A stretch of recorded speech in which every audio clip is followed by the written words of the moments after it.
That night, a wedding notice suddenly popped up in the homeowners group chat. Lucy's daughter was getting married next week, and every neighbor had to send $8,888 as a cash gift. The notice also said anyone with a car worth over $500,000 had to fill up the tank and meet at 2 a.m. next Sunday to join the wedding convoy. Lucy said she would add every owner as a friend, telling everyone to accept fast and send her the money. She even asked good-looking single men to send her photos privately, saying she would pick the best 2 as groomsmen. She tagged everyone in the group. The funny part was she wasn't even an admin. She had typed everyone by hand. Her last message even tagged me and a few other neighbors. Before long, she sent me a friend request. I rejected it right away and replied, "Being shameless doesn't make you invincible." The next second, someone started pounding on my door. Lucy shouted from outside, demanding I add her and pay up, saying I was the only one in the whole building who hadn't sent the gift money. Wow. Her skin was thicker than my security door. This was a high-end community, so maybe others didn't care about the money. But I wasn't about to spoil her. I turned on the voice function on my smart lock and said sarcastically, "$8,088 is way too little." I said I'd give her $88,088 plus a car. Lucy immediately said yes, then specifically asked for the black Mercedes I had been driving, not the white Volkswagen. I took out my phone, added Lucy myself, sent something over, and reminded her to accept it. Lucy smugly said that was more like it and that she forgave me. But soon she realized what I sent was just a sticker. I asked her on purpose, "Don't you know WeChat only lets you transfer $20,000 at a time? Wait, did someone actually tap the sticker?" Lucy lost it and told me to stop playing games and send the money.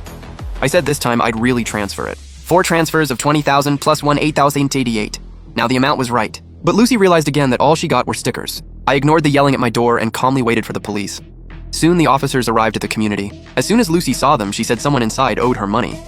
The officer asked, confused, "Wasn't it a guy who called the police?" I said I was the one who called, then explained the whole story to the officers. After hearing it, both officers were speechless. Lucy stood off to the side, rubbing her hands, and started arguing like she was in the right. Lucy said we were all neighbors, and there was nothing wrong with letting everyone share in her family's joy. Besides, she had already told me in advance, so I should pay. She even said I had promised to give her $88,088 and a car, so that counted as me owing her. The officer reminded her it was already 11 p.m., and what she was doing counted as disturbing the peace. As for the gift money, I didn't even know her, so I had no obligation to contribute to her daughter's wedding. The officer also told me that if she did anything like this again, I should call the police right away. Before leaving, the officer warned Lucy not to harass anyone over this again. The police turned and left.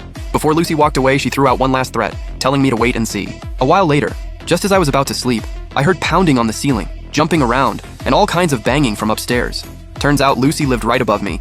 She threatened me, saying I had better send over the gift money and the car, or I wouldn't sleep any night. I shot up, grabbed a cardboard box and soundproof foam, and wrapped my new little speaker in layer after layer, leaving only a small opening. I propped the homemade setup against the ceiling. That way, I wouldn't bother the other neighbors while the family upstairs got a private concert. I opened my music app and started looping heavy metal. Lucy started screaming upstairs, asking if I was crazy. I quietly turned the speaker up one notch, put in earplugs, ignored her trash talk, and happily went to sleep. Early the next morning, when I went out, I ran into the neighbor across the hall by the elevator. She asked if I was okay and said the family upstairs was seriously hard to deal with. I asked if it wasn't just me. She said everyone in the whole community was scared of Lucy's family. I asked if everyone had paid the gift money. She said this was a high-end community, so some people didn't care about that amount. But most people were just too angry to speak up, because that family used disgusting tactics, and even calling the police didn't help much. The woman across the hall said her name was Anna, and she had lived here for a year. She told me the woman who pounded on my door yesterday was Lucy. Lucy's husband was named Jack, and their whole family was awful. Anna said when Lucy's family first moved in, they were polite, saying they were the new neighbors in Unit 801 and asking everyone to look out for them. But the very next day, Lucy said her family was throwing a housewarming party and invited the neighbors with a required cash gift of $1,988. After that, Lucy's family harassed Anna for an entire week, dumping trash at her door, blocking her at the community gate for money, and even following her to work. Anna said she was terrified, so in the end she paid. A lot of other families were also forced to pay by those shameless tactics. But at the housewarming party, they only served one table of Wallace's fast food. There were 14 people, but Lucy's family only prepared enough for 6, then said eating less was healthier. I told Anna not to be scared and said I would get payback for her. But as soon as I got out of the elevator, Lucy blocked me and demanded I hand over the money and the car today. She said her daughter was getting married next week, so why wouldn't I pay? Did I have any manners at all? Jack also mocked me from the side, saying I was young and already living here, so who knew how many women I had hooked up with? I shot back. No wonder the septic tank is empty. Turns out it's all in your mouth, no wonder it stinks. Lucy snapped and asked if I dared insult her husband. I said not only would I insult him, I'd insult her too. I asked what kind of freak she was. Just because she told me something, did that mean I had to give her money? I said if she went to Beijing tomorrow, should I hand her Tiananmen too? If she's sick, she should get treated, not come to me.